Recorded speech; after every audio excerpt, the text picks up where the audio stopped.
அண்மை செய்தியை பார்த்து வருகிறோம். சிவகாசி அருகே அம்மாப்பட்டியில் பட்டாசு ஆலையில் பயங்கர வெடி விபத்து ஏற்பட்டிருக்கிறது. இத்தொடர்பான கூடுதல் விவரங்களோடு இணைகிறார் செய்தியாளர் கணேஷ்குமார். கணேஷ்குமார், விவரங்களை பதிவு செய்யலாம். என்ன பாதிப்புகள் ஏற்பட்டிருக்கிறது இந்த பட்டாசு ஆலை வெடி விபத்தில்? பாலா, சிவகாசி அம்மாப்பட்டியில் தங்கப்பாண்டி என்பவருக்கு சொந்தமான கணேஸ்வரி பட்டாசு ஆலை செயல்பட்டு வருகிறது. இந்த பட்டாசு ஆலையில் சுமார் வழக்கம் போல 100க்கும் மேற்பட்ட பட்டாசு தொழிலாளர்கள் கும்பல் பணியாற்றி வருகிறார்கள். இன்று ஞாயிற்றுக்கிழமை என்பதால் பட்டாசு ஆலைக்கு விடுமுறை விடப்பட்டுள்ளது. இருந்தாலும் கூட இன்று அதிகாலையில் பயங்கர சப்தத்துடன் கூடிய பயங்கர வெடி விபத்து என்பது ஏற்பட்டிருக்கிறது.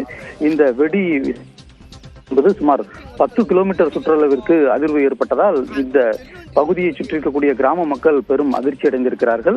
விபத்து தொடர்பாக காவல்துறையினர் சம்பவ இடத்தில் ஆய்வு நடத்தி வருகிறார்கள். தீயணைப்பு துறையினர் தற்போது விரைந்து கொண்டிருக்கிறார்கள்.